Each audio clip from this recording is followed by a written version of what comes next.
Ayike bazalwane, ake sifunde izwi lenkosi lapha encwadini yabaseKolose isahluko 1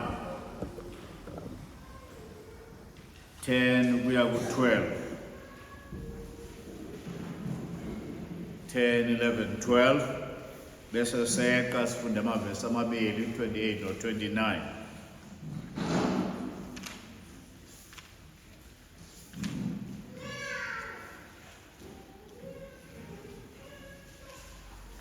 Bese sifunda yesibili kaTimotheo, 2 Timothy chapter 2 verse 15. Chapter 2 verse 15. No, chapter 4 verse 1 kuya ku 5.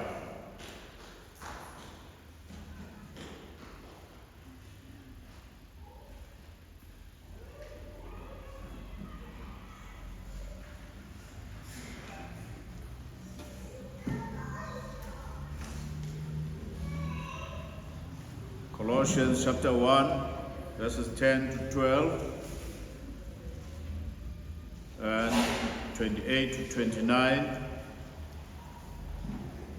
Then 2 Timothy chapter 2 verse 15 and chapter 4 verses 1 to 5. Akasifundeleke awasifundela ngesizulu.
Second Timothy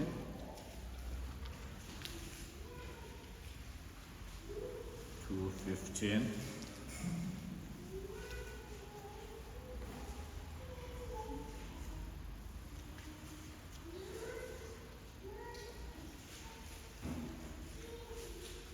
And 4 1 to 5.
Baba, siyalibonga izwi lakho, siza phambi kwakho kusithoba phansi kwalo ukuba okukhulunywa uwe kuyiqiniso. Sicela ke Baba usize ukuthi sime eqinisweni, nalapho izwe liphambuka, nalapho kutholakala ukwenzeka izinto ngendlela ekungesiyo, kepha thina sime ezwini lakho, singanyakaziswa lutho olunyakazisayo. Siyakhuleka ke Baba, sazakulizwa namanje ukuthi usize siphume la sinalokho ukuzimisela nokuvuma ukuthi Nkosi uzakusebenza ngalo kithi, ukuba sithi lapho sikhona sibonakalise ubuhle bakho Baba. Siyacela sikwethemba ngegama leNkosi yethu Jesu Kristu. Amen.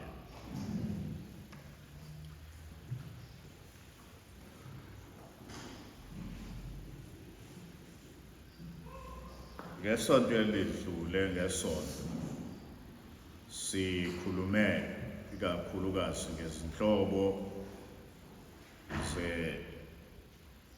zemihlaba, different types of soil, ewashamba umhlwanyele ehlonyela kuyona eyotshala imbewu. Kwakumfanekiso lo wawubekwa iNkosi uJesu. Washo-ke ukuthi mayese ewuchaza ukuthi yizwi imbewu, yizwi likaNkulunkulu, yizwi eliphilayo. Leli zwi, le mbewu yayihlwanyelwa lapha kuyimbewu ephilayo, imbewu ekuyiyona yona. Kwakungesikho ukuthi imbewu engalungile. Thina-ke esilimayo nabanye abalimayo lapha kwethu, ngiyazi ukuthi abaningi belabo bayalima emakhaya, akithi? Niyalima lapha emagcekeni, akithi?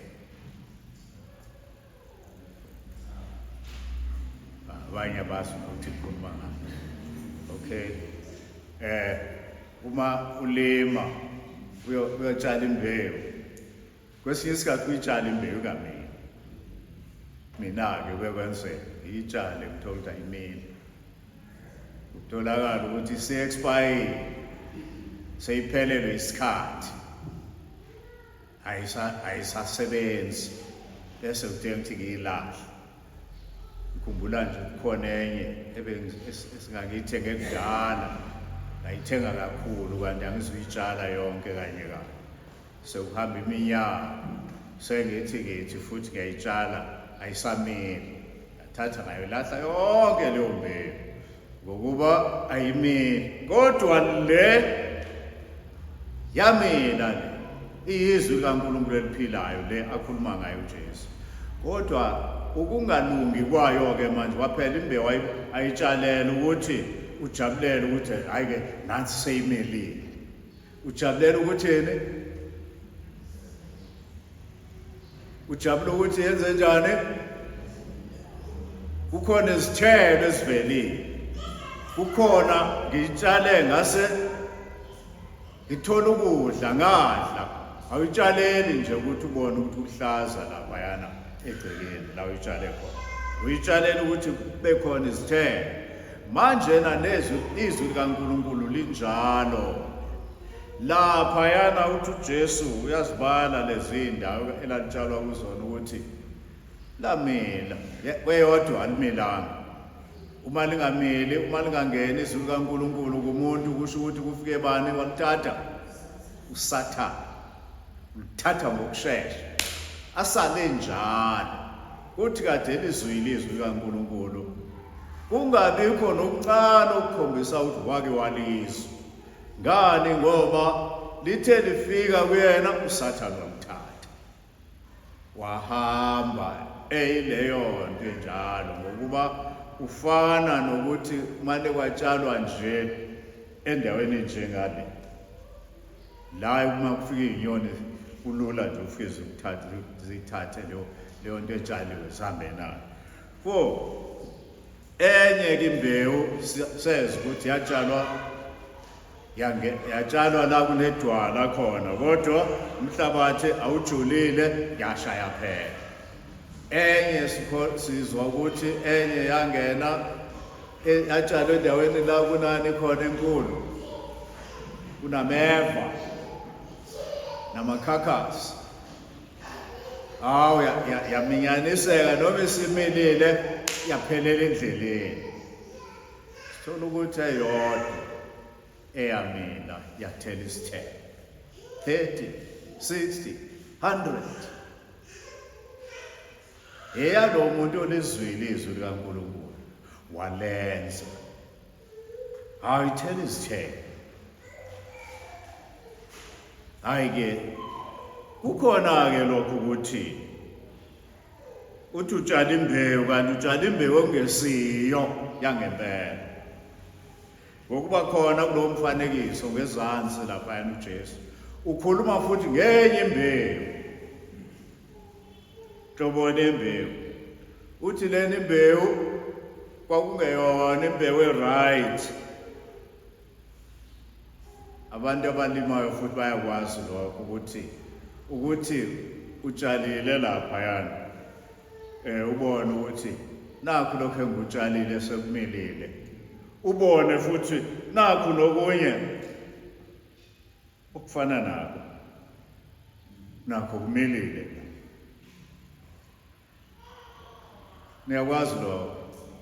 Okunye nje vele ufane ungabisakwazi ukwehlukanisa ukuthi iwona muphi ucarrot la, ikona kuphi okuwukhula la, kanti sekungene ukhula.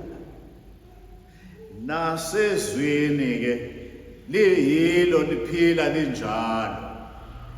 Bakhona abanye uthi uJesu-ke lapho kulo mfanekiso angizufunda ngawo, kodwa nje ngizofunda uma nifunda khona lapho ku-chapter 13 Matewu. Uma uqhubeka uzothola ukuthi ukhuluma futhi ngenye imbewu lapho. Leli imbewu uma ikhula kanye nale mbewu ekuyiyona yona, kukhula kufane ongazi ukuthi wena kuyikho. Leyo mbewu enjalo kusho ukuthi akuyona imbewu yangempela. Ngakho kukhona abanye abathola okucishe kufane nevangeli bekungesilo. Kufane impela. Omunye athi uma ekhuluma ucabanga ukuthi umzalwane uzothi nawe amen. Uma ekhuluma nje uzwa amazwi akhuluma uthanda. Akhelwe ezwini likaNkulunkulu lo uthi amen. Uyozwa kamuva uqhubeka akekho enkosini lo.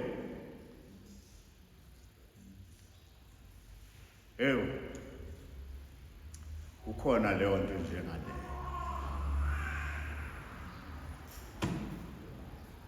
So kukhona-ke abanye, ngoba indaba esukuyona lapha indaba yokuzama ukuzuza abalahlekile, ukuthi kukhona abanye esithi noma sikhulumile izwi likaNkulunkulu kubona kufike uthi uJesu ngalapha. Ngicela ngisifunde nje leyo ndawo lapho kuMathewu 13 uma echaza uJesu lapho uthi kwathi makutholakala le mbewu enjena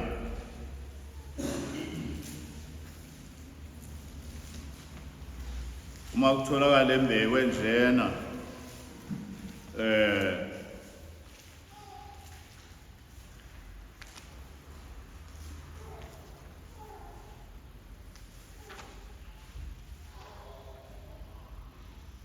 laba abasebenzayo isebenzi verse 27 13:27 mabebona lokho esekumila engathi hayi khona akusiko into bekutshaliwe isebenzi yabona uthini verse 27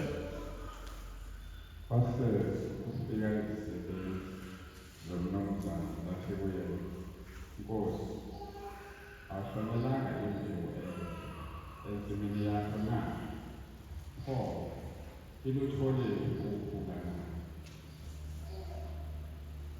uthini ke mayiphendule wathi kuzo lokhu kwenziwe ngumuntu oyisitha izisebenzi zathi kuye uthanda ukuba siye ukulibutha na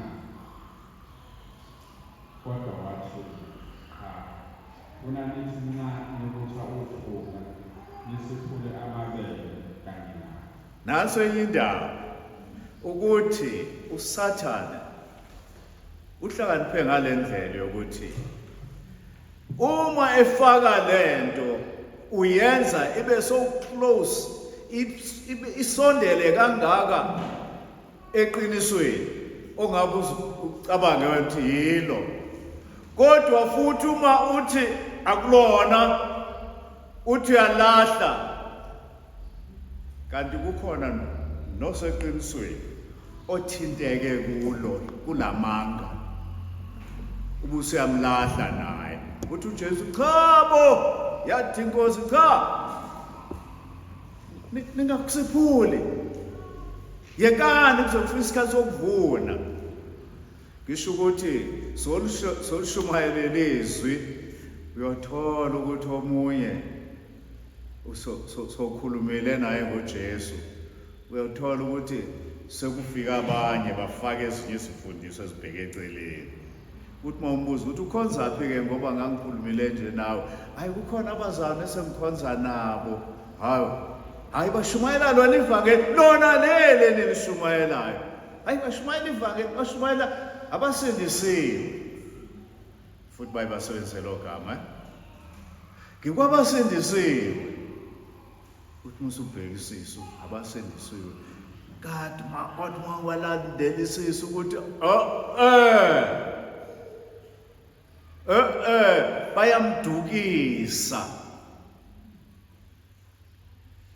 bayamdukisa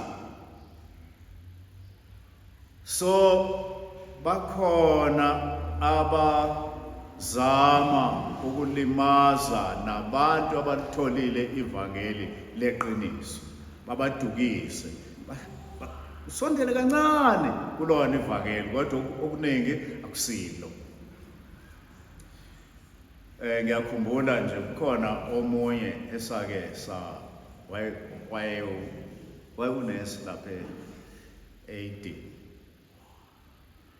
athi selizwile ivangeli eyisathokoza impela uzinikele enkosini wayethafu ukuthi egcineni wazwalamukela izwi lenkosi hayi sasima-Bible study babeyakho ama-Bible study asibanawo khona kwamachibisi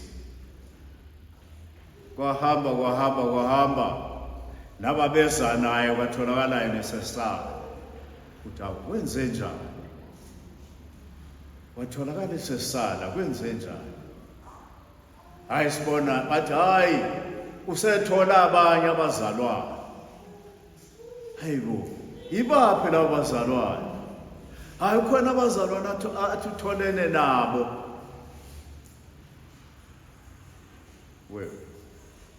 sathi masikhuluma naye bathi uthe mabekhuluma naye wathi hayi ngithe uma ngihlangana nabo lezi zinto abangitshela zona kwangathi ngalelanga ngiqala ukusindiswa bumnandi engikuzwile sebekhuluma uyazi bamnikane bamnika usuku niyangizwa ukuthi ngithini they gave her a day niyazi ukuthi ngithini anezwi ukuthi akakasindiswa ngempela uma engekalugcini usuku lwesabatha ukusindiswa kuyophelela uma egcina usuku lwesabatha iqiniso balisho kodwa lixutshwe namanga walahleka unomphela sabasathe wahamba unomphela akumazi wabuye kwakhanya kwasayini kuyena ukuthi ayikho lento so ke ngizama ukusho ukuthi lapho khona sihambe isivangeli asobheka ukuthi lento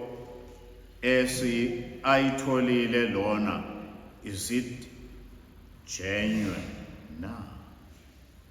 Uthole lona, ulamukele ngempela na? Umile kulo na? Okwethu kukwehlukanisa phakathi kwembewu enhle nembewu fake.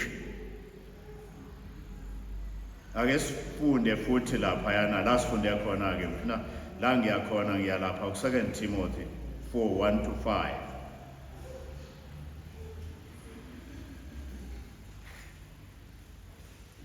Kukhona lawo mazwi lapho ethi khona, asifundele lapho lawo mazwi. Ngiyaqinisa phambi kaNkulunkulu nakuKristu Jesu, uyawahlulela abaphilayo nabafileyo nangokubonakala kwakhe nombuso wakhe ngithi, shumayela ivangeli, Shumayela izwi, uqinise, noma kuyisikhathi noma kuyisizo. Sola, uphuze, uyale ngakho konke ukubekezela nokufundisa.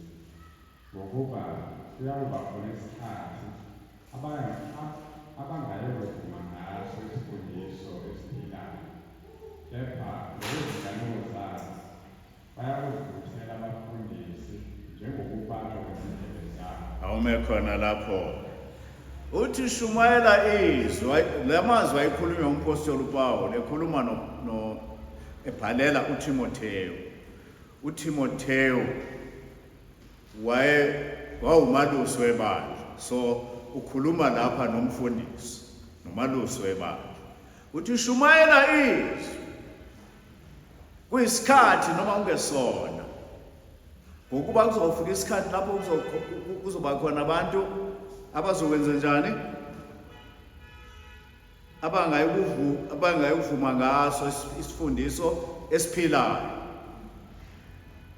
abayakuzibuthela befundise njengokubatshwa kwezindlebe zabo, bafuna laba abazokitaza izindlebe zabo.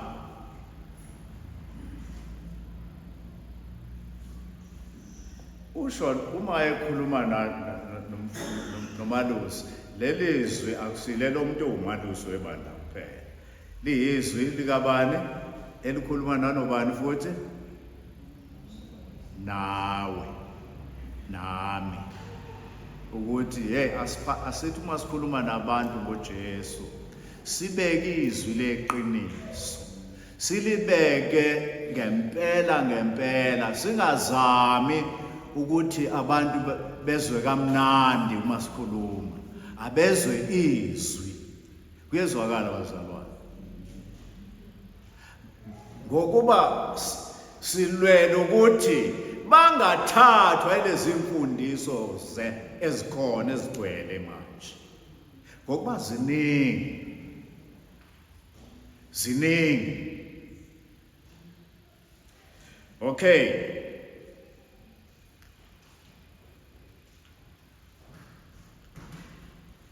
futhi uma sifakaza ngoJesu kufanele sibe isibonelo ngempilo esiyiphilayo. Niyezwa na? Maintain an exemplary character. Isimilo sakho asibe into engalandelwa.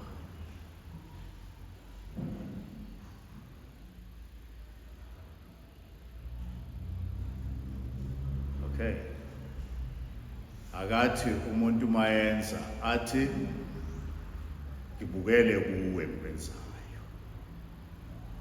Lokhu mtshela ngoJesu, mtshele ngoJesu ozomenza abe njengawe. Kuyezwakala bazalwane, hayi khona ngikhulumela ukuthi sifuna ukulandisa izwi likaNkulunkulu lifinyelele kuye wonke umuntu. Umuntu okhuluma naye ukuthi akabheke wena. Ungabi njengomfundisi engezwa ngayo ukuthi wayekhona le eMlazi.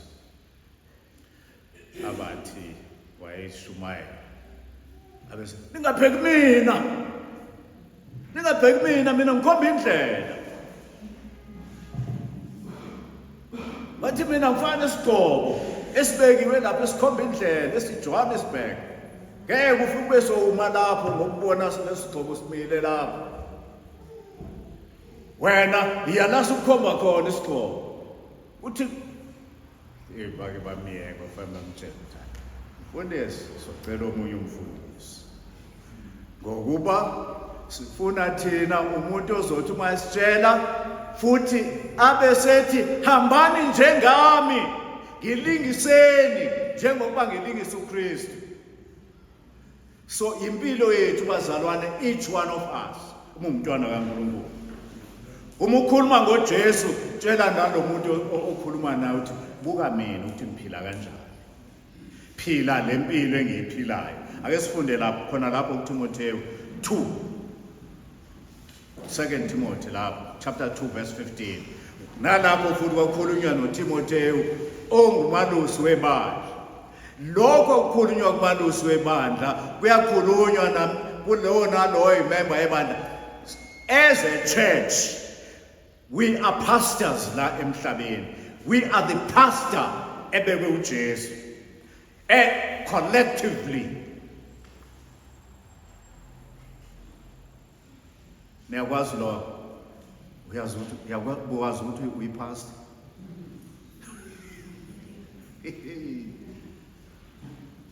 Uyipastor. Mwazana uJesu nje you're a pastor.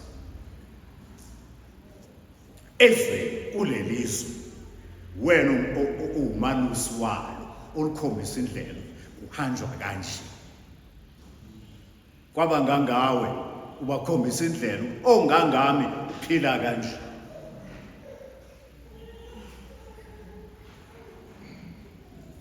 Okay. Ake nisifundele. Kufanele ukuze uthembekile kuNkulunkulu. Usebenzise amahloni esiqondisa kahle izwi leqiniso. Oh yes. Kuthalela ukuthi uziveze uthembekile kuNkulunkulu. Isebenzi esingenamahloni. Do your best to present yourself to God as one approved, a worker who has no need to be ashamed.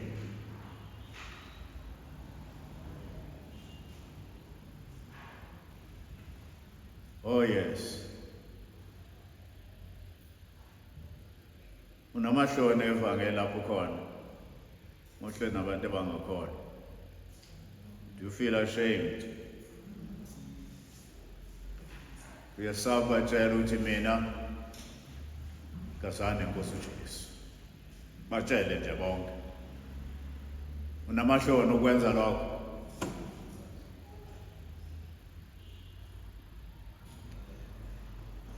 Lapho usebenza khona masebethi ake kwenziwe ama shortcuts ezintweni ezenziwayo. Unesibindi sokusho wena ukuthi mina cha ningawenza mina ngikho lapho. Futhi uma niwenza niyona. Uyazi ukuthi uma wenza njalo uzothola ukuthi bakwenze njani? They elbow you out. But uyasihlupha.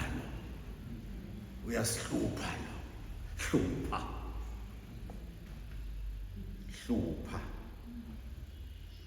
Kodwa wezwa ngelinye ilanga sebethi, siyamazi umuntu omaye eqinisweni. Uyazi ukuthi abantu bamthanda umuntu omaye eqinisweni. Bebe bengekho bona kulo bamthanda omile eqinisweni. Bathi bekuhleka, bathi bekuhleba. kodwa ayamthanda umuntu omile eqinisweni. Basho bona futhi kufakaza bona kuqala bathi usibanibani kodwa siyamazi ukuthi into ayimele uyimele. Usibanibani siyazi ukuthi akaguquka akasho enye into namhlanje asho enye ngelinye ilanga. Yima kanjalo-ke. Awufakazi ngomlomo kuphela, ufakaza ngempilo yakho ukuthi abantu abangangami baphila kanje.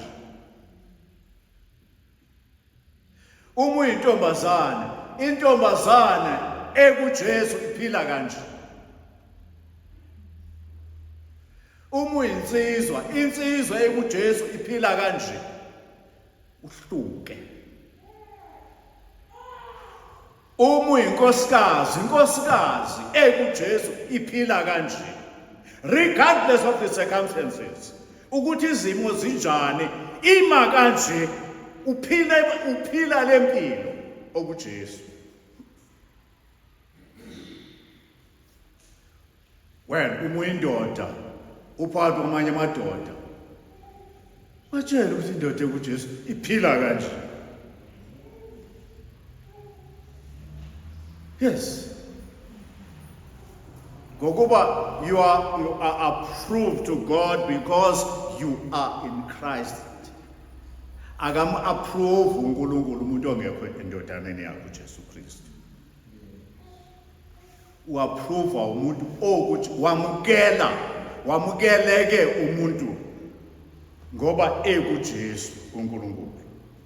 Uma ungekho uJesu awamukelekile. You're out. Kuyezwakala kuzwakala.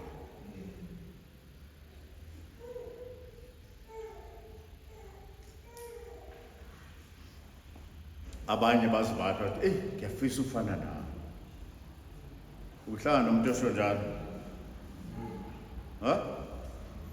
Othi uyafisa ufana nawe. Kandi uhlangana nama-students asho ukuthi ngiyafisa ufana nawe.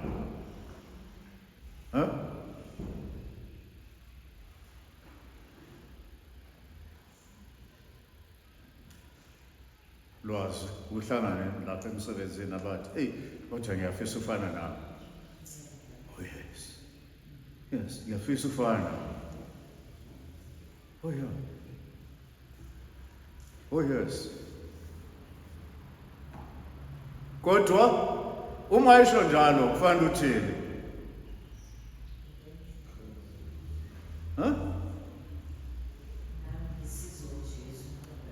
Yes. Usho ukuthi nami ngifana nawe kodwa lokho engiyikho ngiyikho ngenxa kaJesu.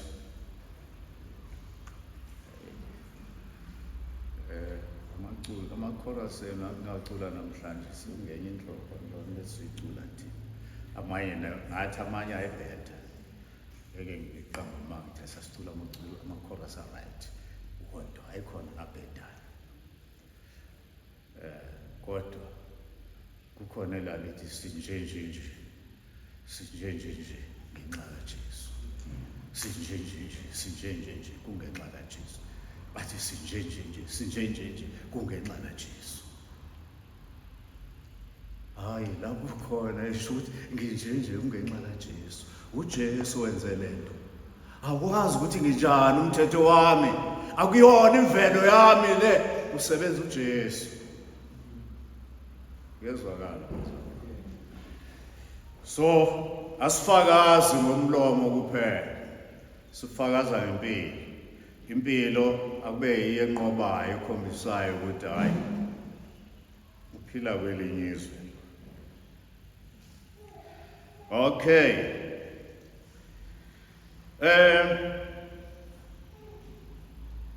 Sifuna labantu baphile bese kuJesu. Abanye uma ekhona othe uma ukhuluma naye wamvuma uJesu.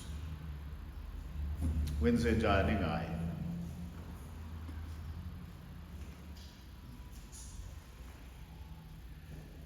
Uma esethe hayi ngiyamamukela uJesu. lo Jesu wakho ngiyamthanda ngiyazinikela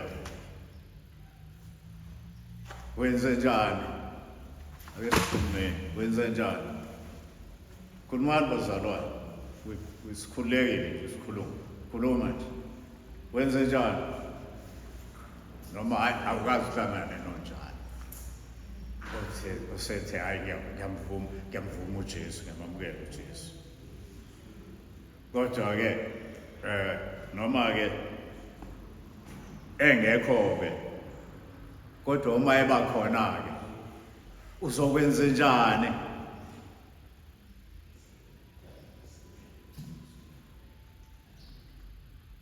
kwana wasisi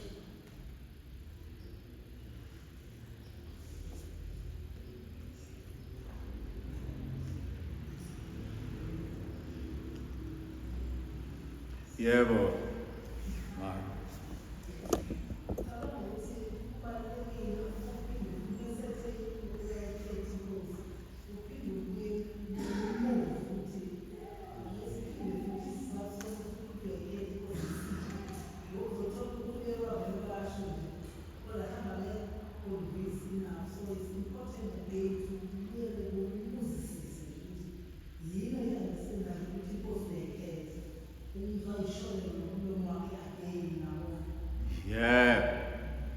indaba yokuqala ukuthi is this person for real ngoba manje ufuna ukubona ekuyikona ne-fake ufuna ukubona i-genuine ne-fake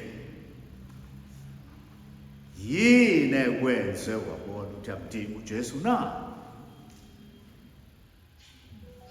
uma sekubonakala ukuthi hayi ugculiseke ukuthi hayi impela kukhanyile kulo uzile enkosini uze enkosini uJesu ngeqiniso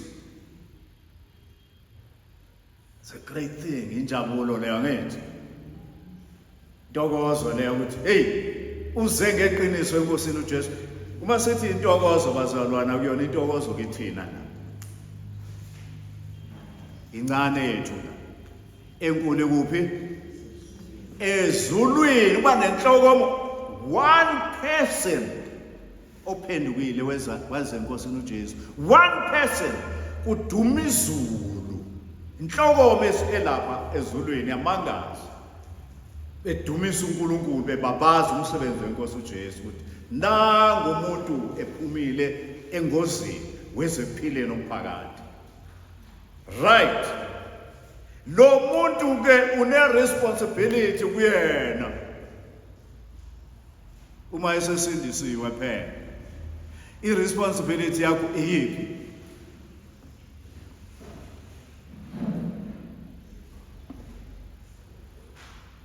ake sisho bazalwane ungakunandaba noma nomkhulumo ongesikho ngoba siyafunda irresponsibility yakho ngaye ke iyiphi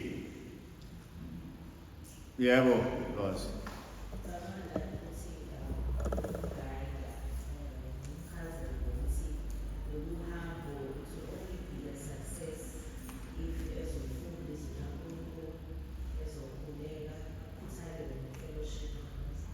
okay kumgaita yes ake sifunde lapha yana encwadini kaJohane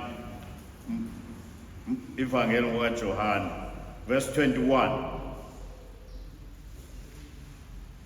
lapho uJesu sevukile ekufeni ebonana noPetro ake sibheke lapho ukuthi wathini uJesu wathini kuPetro uJesu John 21 verse 15 kuya ku-17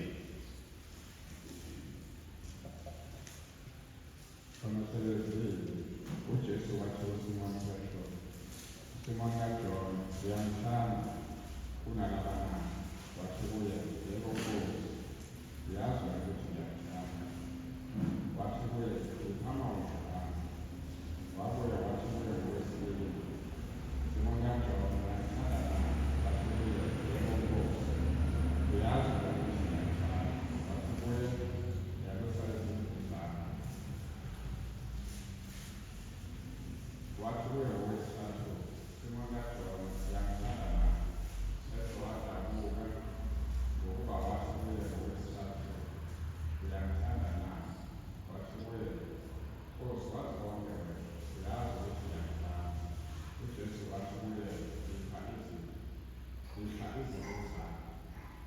Okay, wayekhuluma noPetro lapha noJesu.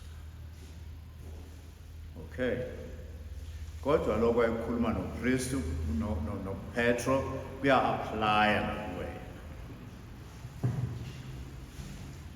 Uqale ngani uJesu laphayana uma ekhuluma noPetro ukuthi Petro uyangithanda na? Wathi yebo Nkosi, uyazi ngiyakuthanda. Uqale ngani?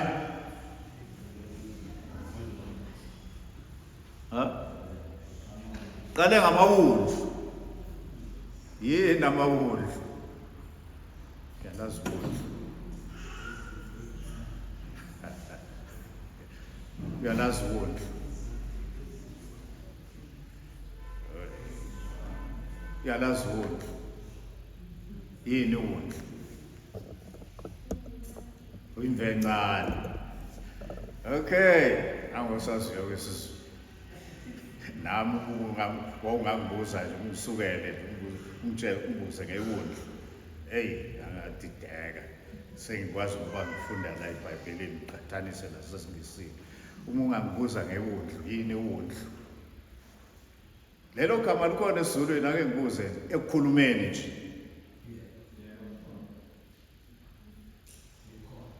Ngisho kwabalusayo. Kuthiwa apha amawundlu. Oh. Bangadideka. Sindani uyalazi lapho. Uyalazi.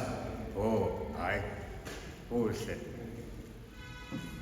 Umswenyana akalazi.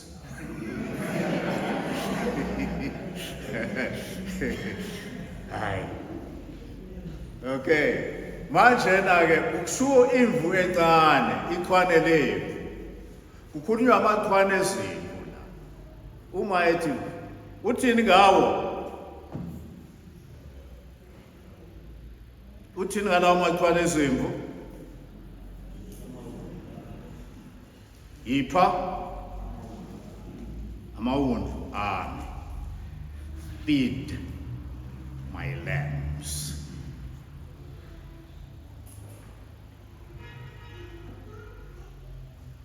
Feed my lambs.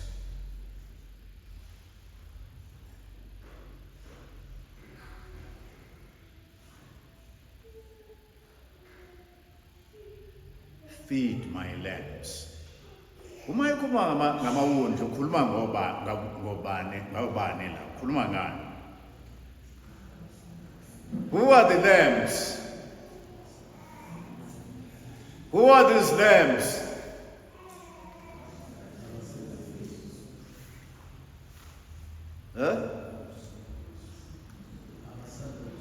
Yilo muntu osanda kuphenduka akaselemba, ichwane lelo. Mthathe ngokuthi ichwane lenkosi uJesu le. Mphathe ngalezo zandla ukuthi hey nanti angilondle. So you have a responsibility. Uma ufakazile kumuntu ngoJesu, you need a responsibility ukuthi ukhulume naye, umondle ngezwi. Uyezwakala.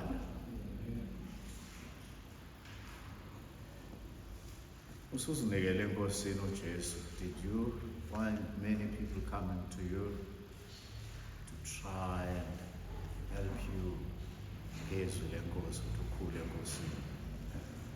Outside of my family or inside my family. Outside the family. There were a few. There were a few. Oh, praise the Lord. Praise the Lord. Ukhona ofakazayo ukuthi no. Ubabonile that laba wondlu as a lamb who fed.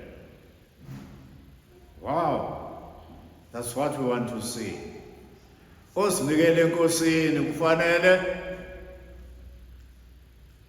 ondliwe, anakekelwe.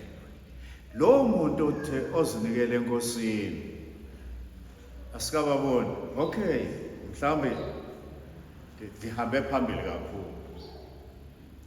Angibuzanga ukuthi ukhona yini kulezi insuku njoba le as-theorize la sifuna ukwenza le i-practical lento engikhuluma ngayo.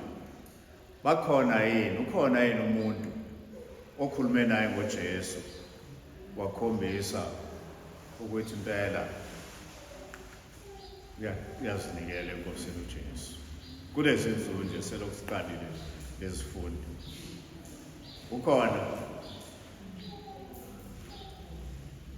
Okay. Nikhulumile ngempela. Nikhulumile nabantu webazalwane. Nikhulumile ngoJesu kubantu. Angiyazi ukuthi nizothi hayi thina sise Bible school. Akuyona indawo yokushumayela leyo. Really? Akuyona indawo yokushumayela lapha yokholela umuntu kuJesu. BakuJesu bonke. So khona lapha yani likhona ithuba lokwazisa abantu ngoJesu. Hlale naye utshele ngoJesu. Hayi ngiyazi ukuthi siyama students kanye nawe kodwa uyazana yini ngenkosi uJesu.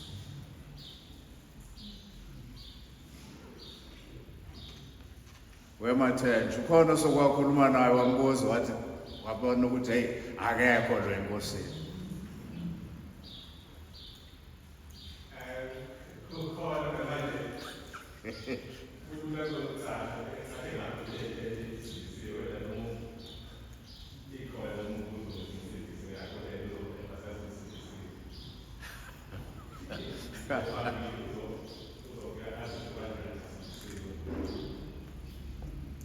Yeah, hey, talk to them ngenkosi uJesu ukuthi hayi mntaka baba noma ngasho ukuthi ungatheorize ngoba phela lapha sifundiswe ubese selingenile engqondweni.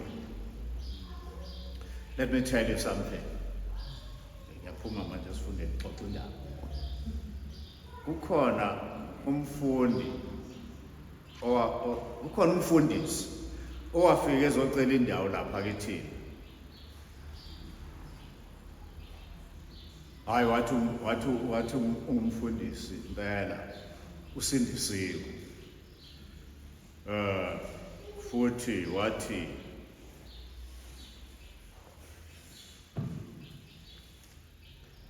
ngoba lapha ekhaya asimthatha umuntu osinga. Simthatha. Mayicela indawo umuntu osinga asimthatha. Unless uyakholwa ngempela. Ongakholwa ethi usinga sicha asikudingi. Hayi lona uyakholwa. Kodwa usinga nje hayi ukhona engizoshada naye. Oh. Ngilungisela umshado. Okay, ayike kuhle. Hayi. Phatha. Sitholakala uyafika ngenye ilanga. Umfundisi uye befunda lapha eUPI. Phasi impela. Diploma yakho. Yafika. Umfundisi. Kufika le ntombazana ngenye ilanga lazoshada naye. Uyayixosha. Uthi yaphi la? Iyaphi la intombazana? Intombazana ithi kanti siwaba iblada yini wena? Brother lasemarobeni. Oh. Hayi, wayixosha impela yaxosheka. Uyabuya uthi lo ufuna uzolala nami la. Mina ngiphile impilo enjalo. Zahamba insuku. Hayi, naku sekuthiwa kuyashada.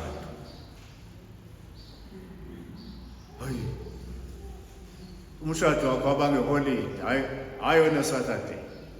Ngoba le ntombazana lapha ikhona iSaturday ibaluleke kabi. Ngeke bashada neSaturday. Bakhona iholiday. Uma seyifika umakoti seshadile.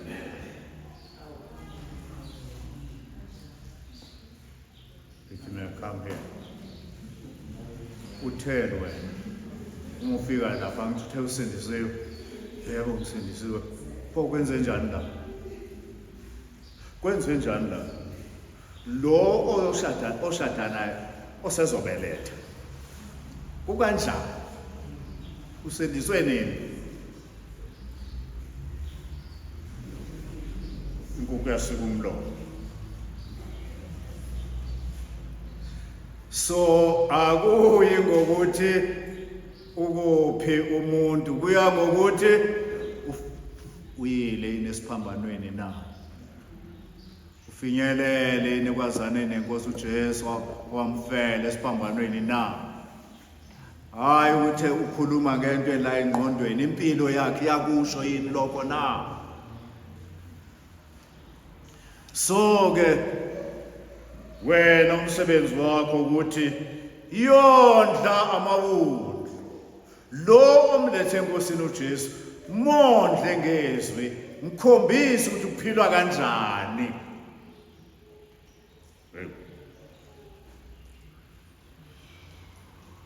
Wayikhuluma nompostoli la uJesu, kodwa lokho kwenziwa umpostoli kukhona okwenziwa nawuwe. Ikona lokho ukuthi yondla amawundlu. Amawundlu amanye wacabangayo yini? The ilo sanda kusindiswa. Imaphi amanye amawundlu?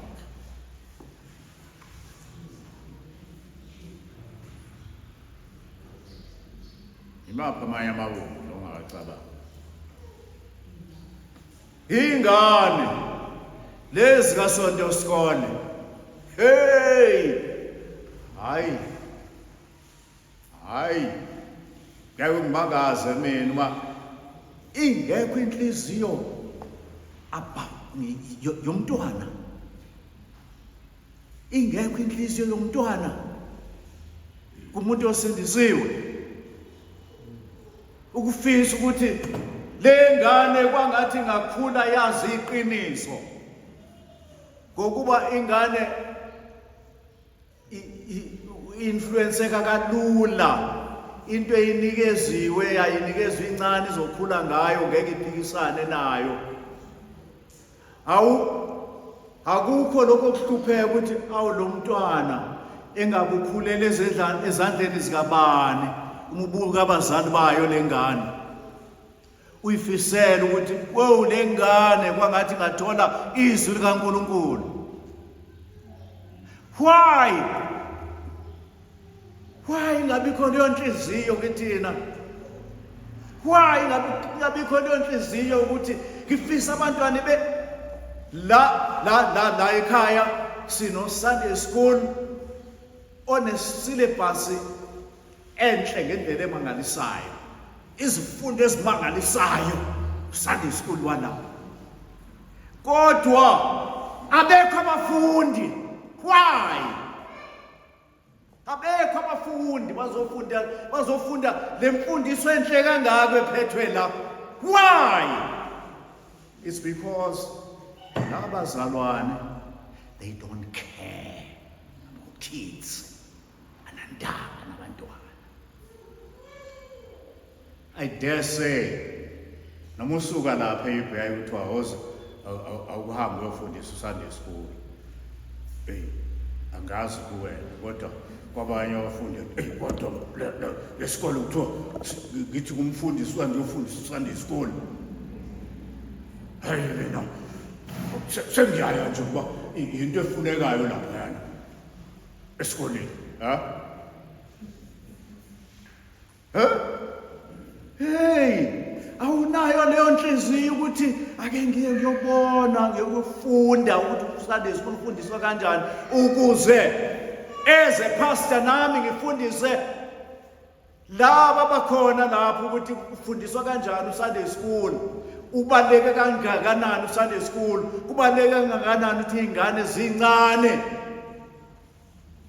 zilamukele ivangeli?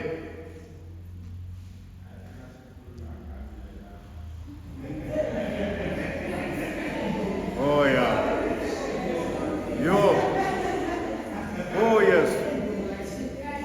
Oh yes, kuhle.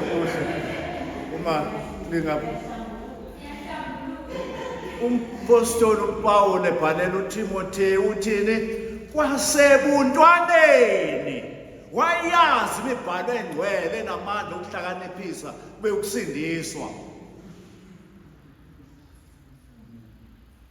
Abanye babantwana esinabo la baqala eSunday school. Esinabo la baqala eSunday school. Basuka base-Sunday school babe bazihambela indlela zabo. Kodwa lelazwi elatshalwa elimbewu ephilayo lahlala lawenza umsebenzi. Namhlanje sikanye nabo la ake nisukume banibone. Hayi ngifuna nisukume banibone. Angikhulumi phela ingane kwayo. Kwangathi angaphendula nekhamera ibheke kinini. Kwangathi angaphendula ikhamera iye kubona.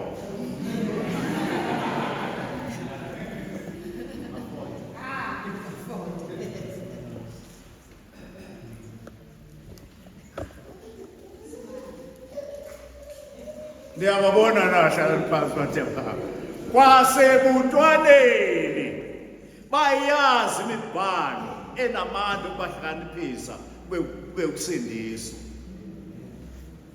Why ingabikho leyo nhliziyo bazalwane? Ngisho noma ungawufundisi uSunday school, but support. Nikeza support kwabafundi uSunday school. Hamba uye nasemizini yocela izingane zikaSunday school ukuthi ngeke njengamanje silungisela ukwakha lapha yana lapha ePlaceland ngase Leysand. Kuney'ngane around lapha yana kuleyamise. Kungabe kubi yini? Kungaba ukuhlushwa yini ma nizohamba bazalwane siphume singene emizini lapha yana sicele izingane zikaSunday school. Mina so far engeke ngibabone lapha yana ngikhulume nabadala ngibatshele ukuthi hayi siyeza sizane evangeli uzana hlangene ezinye insizwa lapha zihlalele anozaziphuza nozenjani lapha yana. Ngisakhumbula noma bakukhona utshwala. Kodwa siyabonakala ukuthi zileya nhlobo yasho uJesu ngalaba bantu ukuthi babekhathazekile. Khuluma nabo ngithi hayi sinsizwa siyeza la njengoba ningibona ngila nje ngihamba kule ndawo sizomisa ibandla la siyazokwakha lapha. But kulungile baba umuntu akayi esontweni yazi basho. Kodwa kuyadinga ukuthi ake siye kubona ake sikhulume nabantu sibe nalenhliziyo ukuthi we want them to come to the saving knowledge of the Lord Jesus Christ. Ngoba ayikho enye indlela yokuphila ngaphandle kwenkosi uJesu. Angazikhohlisa umuntu athi ayikhona yami. Hayi thina kithi kunendlela yakithi ekuphilwa ngayo kodwa uyazi leyo ndlela yakho ukuthi iyise.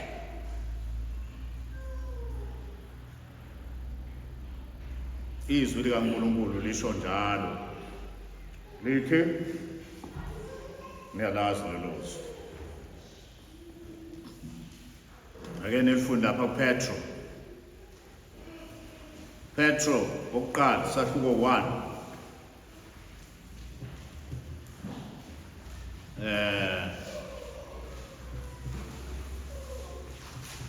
la lithi khona nazi ukuthi anihlengwanga enkambeni eyize enayamukela koyihlo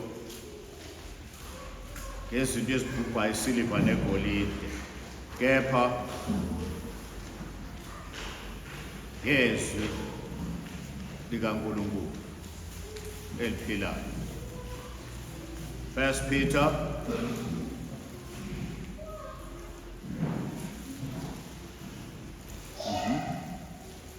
First Peter 1,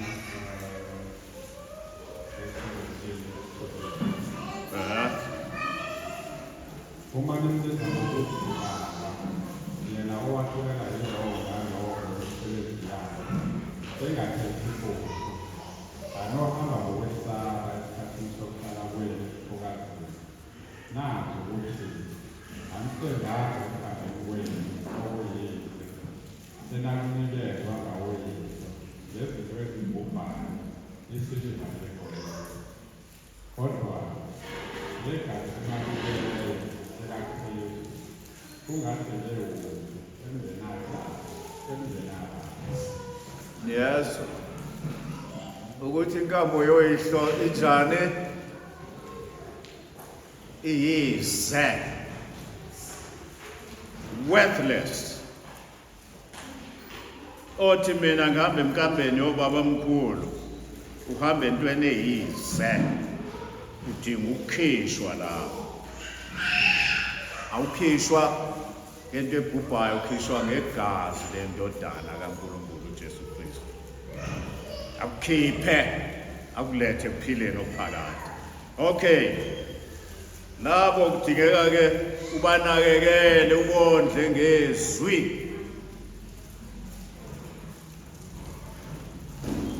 Okunye ke bazalwane ngifuna size khona la ukuthi asakho umndeni. Let's build the family. Angithi igama lalo libandla usithi yini? Isakho umndeni. Are we building families? Angiboni. Sibuya nganeno lapha bazalwane. Ake sifane negama lethu. Uma ufunda lapha encwadini yezenzo wenze njani kwawo? uma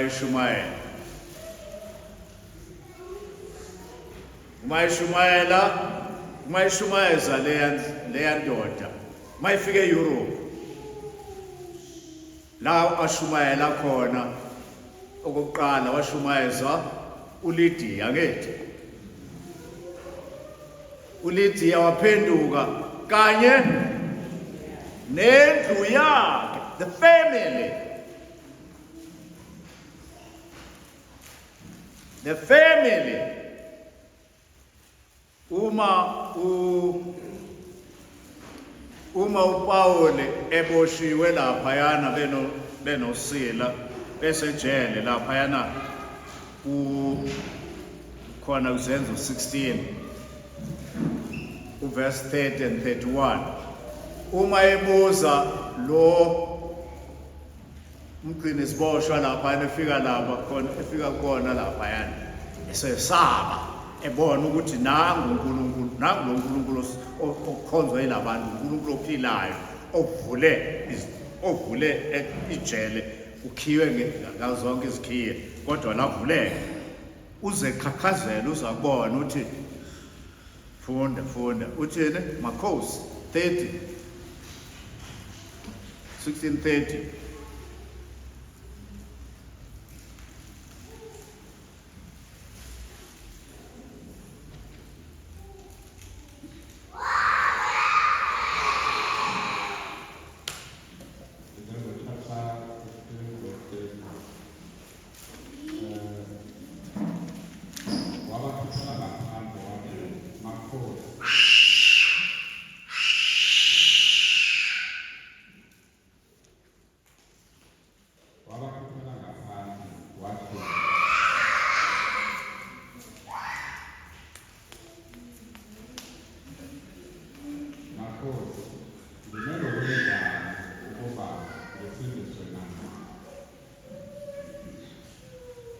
Right, Pendulo, verse 31. Bona bathi kholwa yinkosi uJesu yikhona uzakusindiswa wena nendlu yakho. Kholwa inkosi uJesu ikhona uzakusindisa wena nendlu yakho, the whole family. ake sibe nalokho bazalwane ukuthi uma sizuza ingane sizuzela ukuba sizuze ifamily eSunday school. Sifuna lengane sifuna ukuba ifamily yayo ibe la ize enkosini uJesu. Yebo.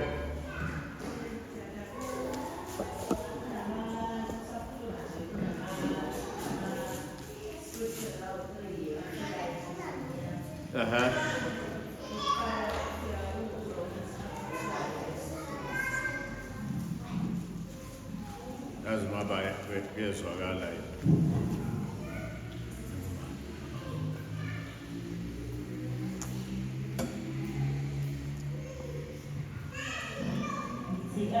Njengoba sakhuluma ngama-scriptures afikayo ezwini yami, eyokuqala uRomans chapter 12 verse 2 egibukayo ukuthi kubalulekile ukuthi simcele uNkulunkulu ukuthi asisize with the renewing of our minds. Yokuthi sishintshe siyenza nala ezweni ukuze sizokwazi ukuthi izinto kuyindlela uNkulunkulu afuna ukuthi senze ngayo siyenze ngendlela yasenziwa. Then eyesibili kufika chapter 1 verse 15 to 17 la esikhumbula khona uFaro ethi kuma-midwives lawa ebelethisa abantwana baka-Israyeli ukuthi makuzala umfana abafulayo. But siyezwa ku-verse 17 ukuthi kuthiwa ama-midwives awazangaze akwenze lokho because ayesaba uNkulunkulu. So babengazi ukuthi okay, if bengababulala abantwana uFaro uzobabulala because he was a king and gave them instruction. But because babesaba uNkulunkulu more than umuntu wasemhlabeni benza ukudinga uNkulunkulu. Then eyokugcina uRomans chapter 2 verse 28 to 29 okhuluma ngokuthi ukuba umntwana kaNkulunkulu wakhuluma nama-Jews ukuthi you are not a Jew just like them, but you are a Jew or umntwana kaNkulunkulu by ukuthi ushintshe umoya oyingcwele that changes your heart and makes you ukuthi ufune ukuphiza uNkulunkulu not people. So enhliziyweni yami nalokho ukuthi engathi singamkhuleka uNkulunkulu asishintshe to renew our minds so that we can prioritize the things of the kingdom. Singafani nabantu basemhlabeni ukuthi siphelela lana nje yonke into yethu iphelela lana. Sizokwazi ukuba passionate nangokusiza abantu empilweni zalana singathi uNkulunkulu angasisiza for our minds to be renewed. Exactly. Siyabonga. Yebo. Green amawudu. Okay. Siyabonga. Asakha ama-families ke bazalwane. Let's build the families.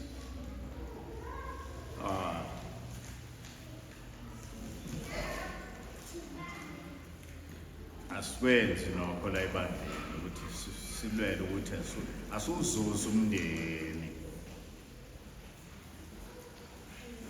Asuzuze umndeni.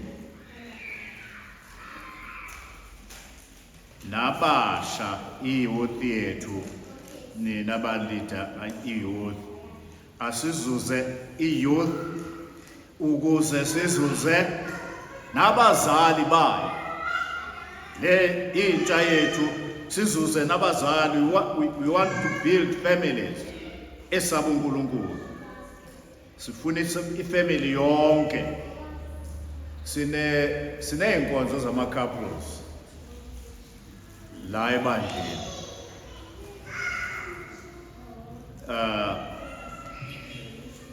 Lama couples esinawo kufanele alwele ukuzuza futhi amanye ama couples. Go and win a couple. Buya ne couple. Ukuze sakhe imindeni. Sifuna ukuyakha le mindeni ukuthi akube imindeni eyesaba uNkulunkulu. Bengicela ukuthi ake sibe nalento ake utargete ifamily noma ama-families amabili ukuthi targeta lama families ukuthi siwazuzele enkosini uJesu. Ngitargeta le couple ukuthi sizuzele enkosini uJesu. Ngitargeta le couple masiya kuma couple meetings. Iyeza sizanayo la. Do you have any in mind, bazalwane? Nina enizayo kulezi meetings, lama meetings. Ngokuba sifuna ukwakha ukwenza lento efuna uNkulunkulu. Asakhe imndeni, akusindiswe abantwana, uze kwakheke imndeni yabo. Ngoba siza kubantwana sifuna abazali. Siya kwi-youth sifuna nabazali. Siya kwabadala ke manje qobo lwabo sibabizele enkosini. Ake senze njalo bazalwane. Imalapho okwanamhlanje. Esizokwenza ngoba sesidlulile kulesifundo kodwa akuphelanga ukuthi sizoqhubeka. Sizoqhubeka. Solo sizo ukuthi senzani ngalo. Akukabe isifundo ukuthi hey sizwile isifundo hey.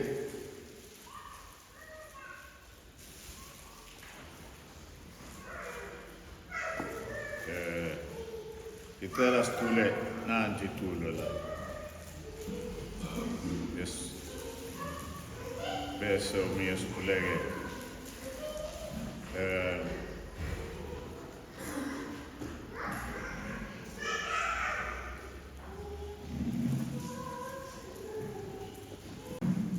One and two kuphela.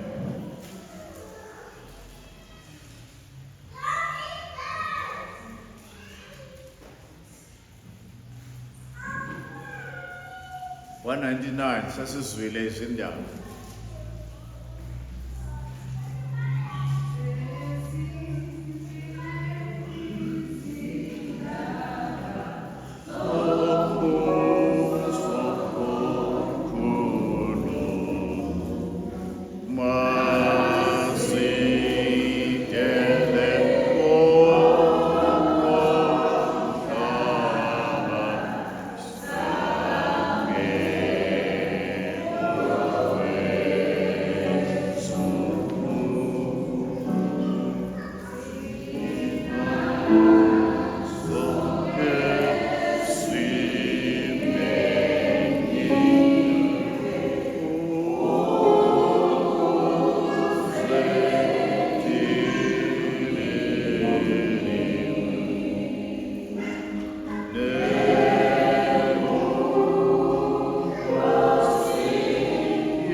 Sikhulekele umuntu.